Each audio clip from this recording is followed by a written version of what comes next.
Hey guys, my name is Chante, and I just want to start by saying that I've been wanting to do this video for forever.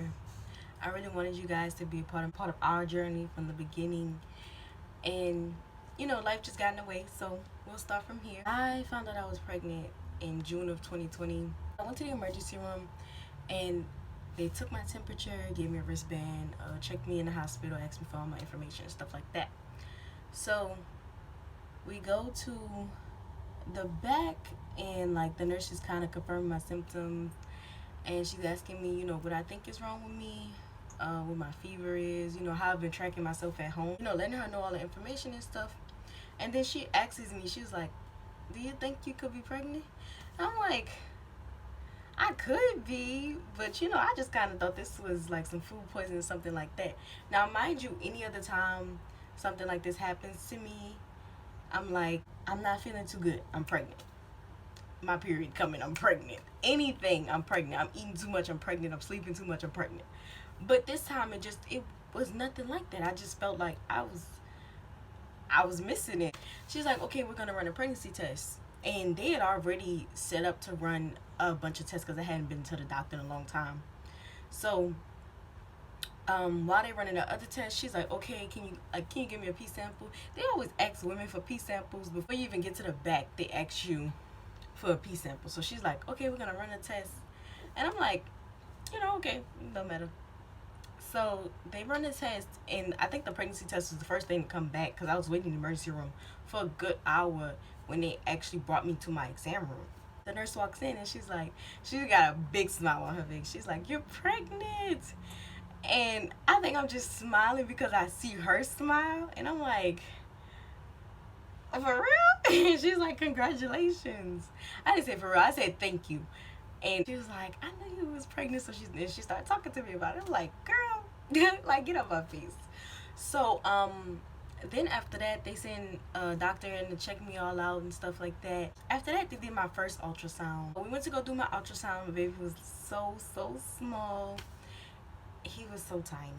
And then I didn't get no pictures or nothing like that, which I thought I was, but they said he was too small.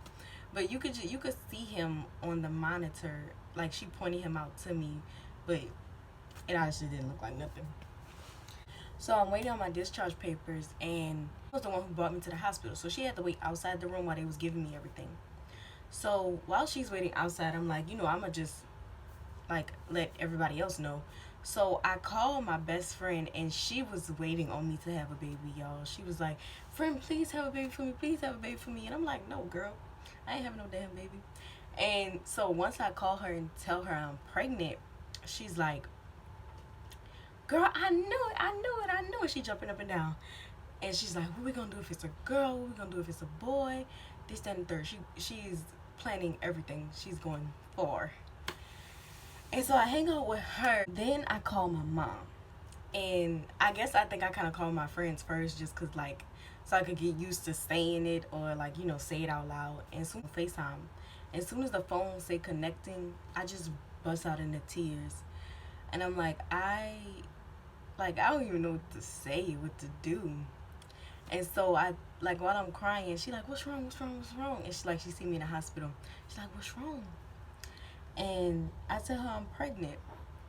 Now, mind you, I done played this trick on her so many times, y'all. Like, I randomly, I'm pregnant, and like I don't go as far as like I'm crying and I'm doing all of the crazy stuff, but I just be like, Mom, I'm pregnant, and I bust out and say it like that.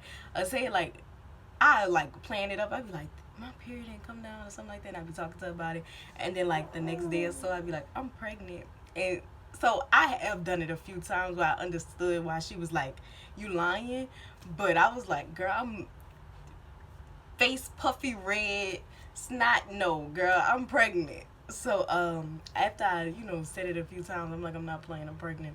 She was like, oh my gosh, and she gets so excited, and I'm like, damn, I did all that for nothing. But she's also planning, she ready to go buy dresses. She don't even know the gender of the baby yet. She ready to go buy dresses, tutus, and everything, because everybody thought I was having a girl for some reason, but I wasn't. Had me a good old baby boy. So Then after I get off the phone with my mom, they let my grandma back in the room. And when my grandma come back in the room, she like, what they say wrong with you? And like, I'm kind of easing into telling her, so I say it with like a meek voice. I'm like, I'm pregnant. And she started crying and she got upset and she was like, yeah, that happens. And I just felt instantly bad because I didn't mean to make her sad in any way or disappoint her. And that was really a changing point for me. But I wasn't crying at that point because I wasted all my tears on my mama.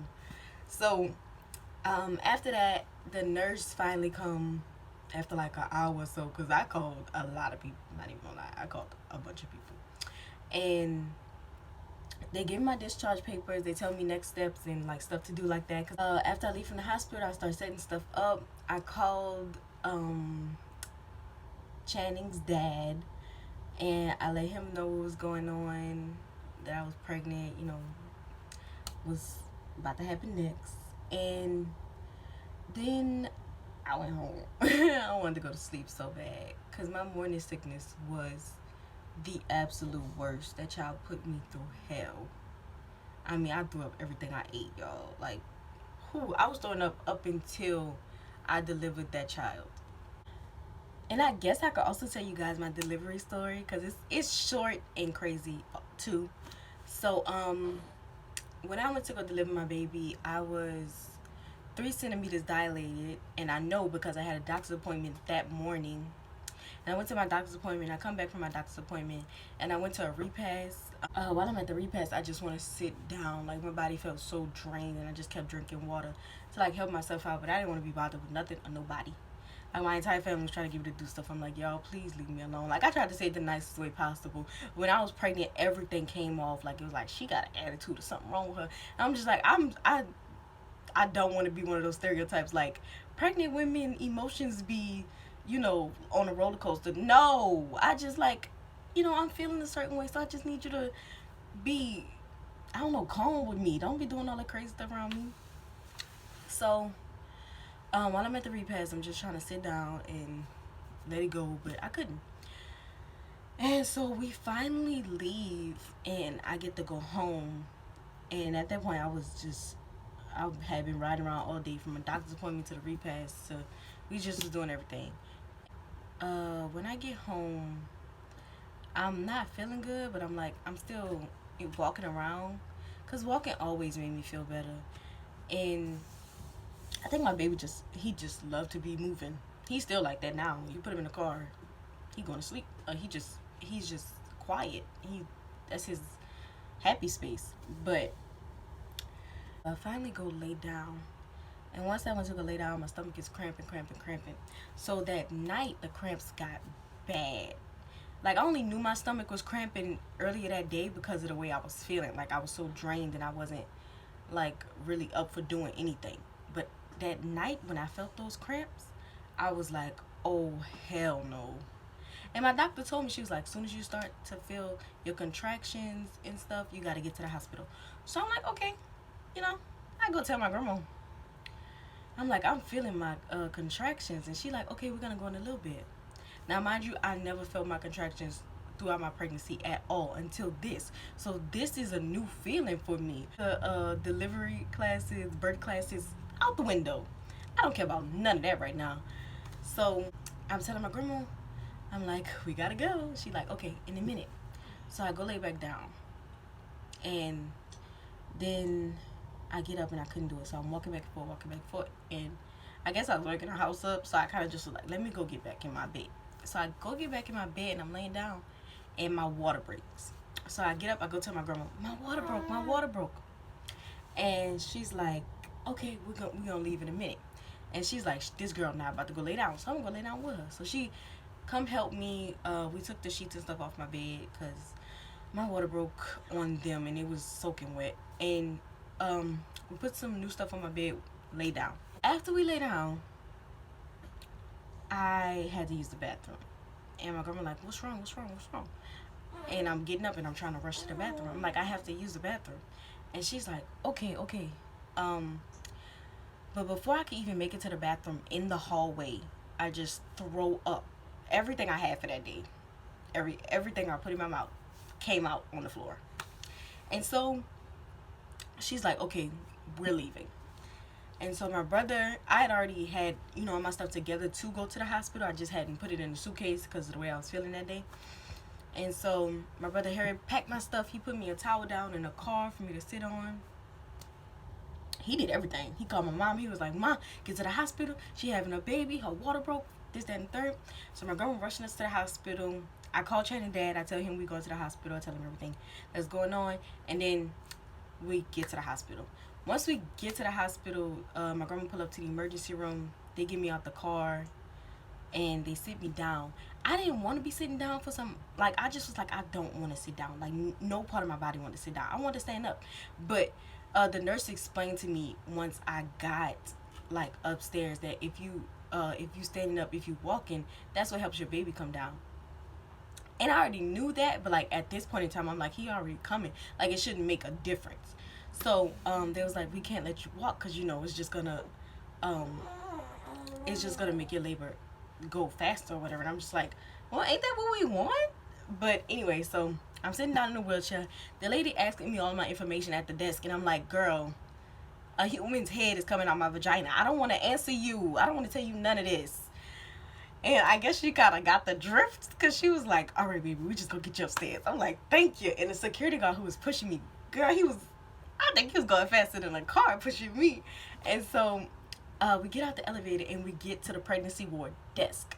As soon as we get there, I'm like, are you serious? Nobody was there, y'all. Nobody. So the security guard, he another one who had my back the whole night. He was like, I need somebody at the desk. I need somebody at the desk. I'm like, look at my security guard. He going, y'all. I'm like that now, but then I was like, yeah, get on their asses, because ain't no way ain't nobody here. So after that, they finally get somebody to check me in. They bring me in. It wasn't my room to have my baby, but it was a different room to like kind of get me checked out and stuff. So they bring me in there. I throw up again. The lady put 2 bands around my stomach to see how the baby moving and the liquid he have around him and stuff like that. So while I'm in there, she's telling me, everything going good, everything going smoothly. When you feel contractions, just breathe and stuff like that. I'm like, girl, I don't want to breathe. I want to punch a wall. Please, don't do that to me. Don't tell me breathe. Like, so then I had to use the bathroom again, and I'm telling the nurse, I have to use the bathroom. I have to use the bathroom. And she's like, no, your baby's coming. So they're like, okay, get her to a room now. So they get me to a room. And I was only supposed to have like one person in the delivery room with me, but my whole family basically was just walking in and out, walking in and out. And I was like, oh my God, y'all. And the nurses kept saying like, everybody can't be in at one time. But they was trying to be nice, so they let everybody keep switching out. So my grandma was there, my dad was there, my mom was there, Channing's dad was there, who else? My uncle. I had everybody, y'all. So after that, they put everybody out so they could give me the epidural. And they asked me first. They was like, "Do you want to do the epidural?" And at first, I wanted to do a natural birth. I promise y'all. I really wanted to experience it. But feeling them contractions and like feeling my baby move down, I just was like, no. It's the middle of the night right now. Like I don't want to do this no more. I want to go to sleep. So they gave me the epidural, and after my doctor, she was on her way to the hospital, but after she found out that I decided to switch to epidural, she was like, okay, well, we'll just deliver her baby tomorrow. I'm like, damn. I had to wait all the way till tomorrow. But I was kind of okay with it because I was like, I get some sleep, just relax for a second. So then we go, oh no, I was still in my room. The nurse held me while another nurse gave me the epidural. You okay? And I started feeling better. I started feeling so much better. It didn't matter what was happening in the world. I just was laying down. I felt so good at that point. And then after that, I'm gonna say they told me I was gonna have my baby at 8 o'clock. She said she was gonna be there at 8 o'clock that morning. So my doctor get there at 8 o'clock that morning, and she's like, oh well, I have a meeting to go to, so just prep her and we're gonna get her ready, and when I come back, you know, we're gonna start. So the nurses get me prepped, they get me ready for delivery. And she come back, I think my nurse came back at like 8:40, and they are getting everything set up around me, and she's like, okay, Chonte, you gotta start pushing. I'm like, damn. Like, I don't feel like I got no sleep. I don't feel like nothing happened. I don't feel relaxed at all at this point. Like, she was like, you gotta start pushing. Damn. Like, I thought it was over. After the epidural, I just thought everything was just gonna be okay.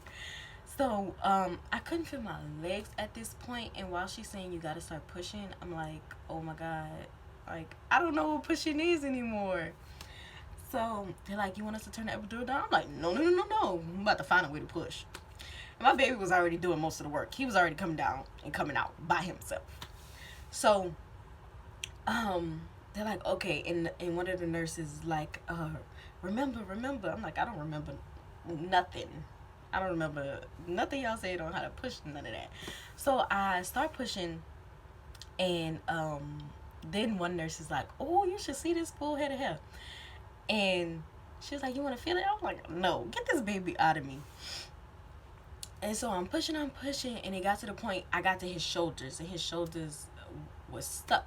So one nurse, she did like it was a quick move on us. She pushed my stomach, and then she pulled my baby out by his arms, and I'm like, damn. Like, she did it so quick. My reaction came, I felt so late, because she said boom, boom, and I'm like, ah, like, oh my God.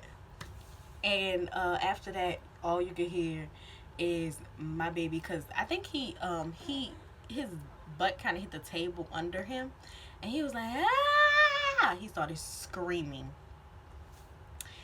And then they bring him to his own little corner, and they get him cleaned up and everything. Now, while all that's going on, Channing's dad is sitting over there in the corner, and my mom look over, and she like, what's wrong with him? And all of a sudden, all my good old nurses look up and like, are you okay? Are you okay? And handed him juice boxes and stuff. I'm like, he not pushing the baby out. Come back to me. So they get him together, because he looked like he was about to pass out, y'all. They get him together, and then they get Channing together, and somebody's stitching me up. And I think my mom was the only person who was okay. She didn't did this before. This her field right here. So she's holding Channing, she's rocking him, getting him to be quiet a little bit. And she bring him to me, she like, you want him? No. Girl, I'm still discombobulated. I cannot hold that baby right now. I'm waiting on them to finish stitching me up, get me all good, get me together, because whew. Wasn't one of my best moments, but I did one of the best things I could do in life. So after they get me together, I think my mom handed Channing to his dad, and then my mom left the hospital, and it was just me and Channing's dad in the hospital. And I finally get to relax a little bit, and I wanted to try to breastfeed my baby like really early. So, and then they bring me to a room, and we stayed there. I'm gonna say it felt like a week, and we just was pampered. And then they finally released us from the hospital, and I had to go home and do it all by myself. I mean, the stitches, the ice, the everything by myself.